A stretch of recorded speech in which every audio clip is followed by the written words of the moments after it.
Now just beginning this morning, but we do know that 8 people have died and more than 20 people had to be taken to the hospital. 11 of those people had CPR in progress as they were being taken to the hospital. Sky Eye did catch that long line of ambulances last night as things are trying to wrap up at the concert. Right now, we know authorities are still working to identify the victims who died at that scene. And we're going through video at this point to figure out exactly what happened. Authorities say that they are still trying to determine what went wrong. We have team coverage of the situation, trying to get answers this morning. We're going to start with Eyewitness News reporter Pooja Lodia. Good morning, Pooja. Good morning to you, Jeff. As we speak, police are pouring through video evidence and interviewing witnesses, trying to figure out what happened here. They say at this point they don't know whether criminal charges could be filed or even what caused this sudden surge to the stage. We do know that these victims are extremely young. In fact, County Judge Lena Hidalgo says one of the people injured is as young as 10 years old. Take a look around me. You'll see it is dark out here right now. There are signs all around NRG Park saying that Astroworld Music Festival is canceled for the rest of the weekend. The numbers here, of course, are just stunning. We are talking about 8 people dead, 23 people who had to be taken to the hospital, 300 patients were actually treated by medics right here at the park. And out of those transported to the hospital, 11 of them had to have CPR performed on them on the way. Houston police say that they did have a lot of security here. Houston police actually had 367 officers assigned to this huge event. There were an additional 241 security officers also hired here. No. This was a huge event. More than 600 security officers needed to be there. If I'm doing an event and I did security, and please don't get in my comments with your bullshit today because I'm really not even in the mood because my thumb is crazy. Yeah, I would have never put 600 people in that event. Susie, you did security. We did big shit. You know you would have had at least 100 security guards in that bitch. It would have never been, not 100, 1,000. I would have did 1,000 security guards easy. Forget the undercovers because the undercovers would have been undercover. But I would have did 1,000 uniforms? Armed uniforms? Yeah. It would have never been, 600. And then you would have had it the extra 500 maybe undercover. But you don't do nothing like that for no event, and you put 600 in total at no event like this. This was a mass event. It was crazy. Here privately, we know that this whole thing started just after 9 p.m. A huge crowd started to surge toward the stage as festival founder Travis Scott was joined on stage by rapper Drake in a surprise appearance. At approximately 9 o'clock, 9:15, the crowd began to compress towards the front of the stage, okay? And that caused some panic, and it started causing some injuries. People began to fall out, become unconscious, and it created additional panic. And investigators are really describing a very chaotic scene. Police officers were even on golf carts trying to get through this crowd because there were just so many people. We're talking about 50,000 people here attending this festival. We are still waiting for another update from police here on scene as their investigation here continues. We've also heard from Live Nation, which was promoting this event. We're told that we will be getting more. Live Nation, huh? Okay. Information from them soon, because still a lot of questions here that are unanswered, and a lot of parents also who are wanting those answers. People are waking up this morning finding out just how tragic this event was.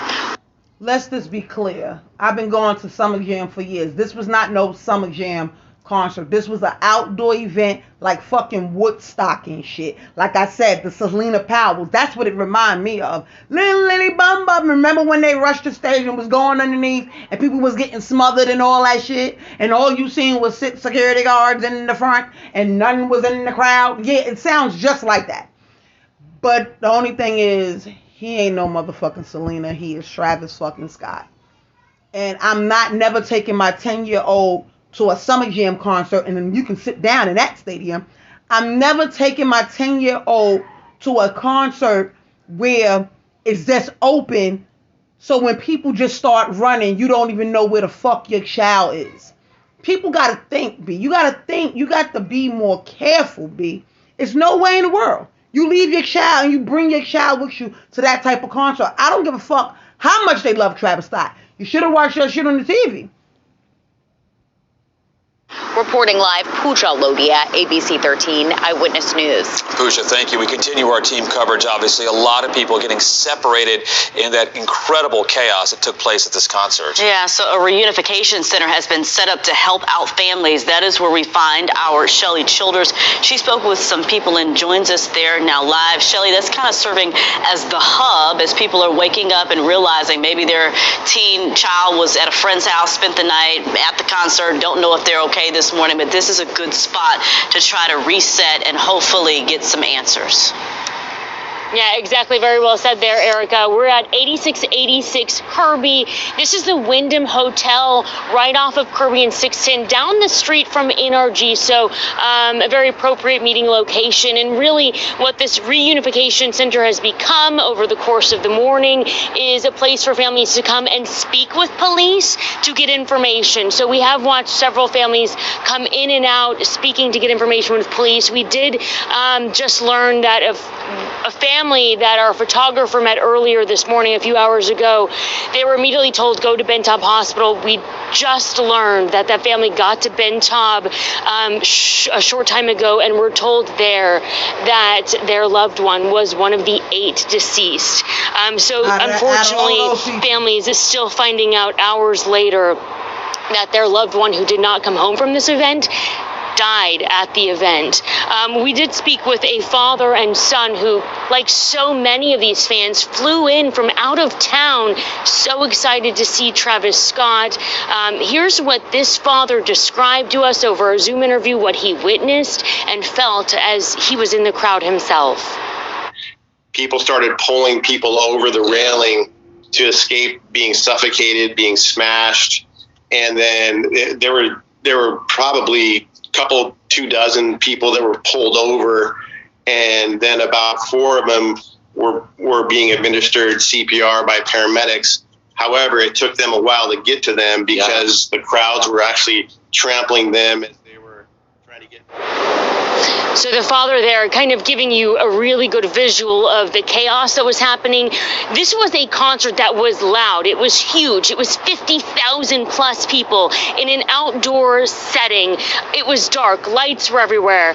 And so you can imagine the chaos of these concert goers and these medics trying to get through those thousands and thousands of people to get to the bodies on the ground that needed that medical attention. So this father, I think, painted a really good visual for us to understand kind of what happened and what first responders were up against, trying to get to the people that needed that help. Again, this is the reunification center behind me, 8686 Kirby. We're at Kirby and 610, and really what this has become is a place where families can come and speak with police and investigators to get information about how to find their loved one who has not come home. As Pooja mentioned, dozens of people were sent to the hospital, hundreds more treated for injuries. And so it is very likely that there are still a lot of people who have not made it home from this event last night. I'll send it back to you guys in the studio.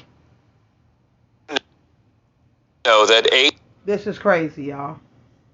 That event was crazy. Like I said, I would have never took my child to nothing like that, because in this day and age, you can't go to shit like that and not think something is gonna fucking happen. I'm never taking my child there. But if I go, at least I'm responsible for myself. When you take your child with you, you got to grab their hand and hold on for dear fucking life. They basically. That shit is fucking crazy. I pray for everybody involved. But Travis.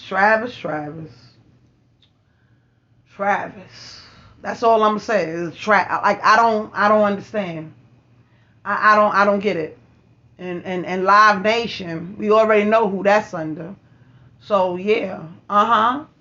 Please don't comment no stupid shit underneath my video. Just keep it pushing.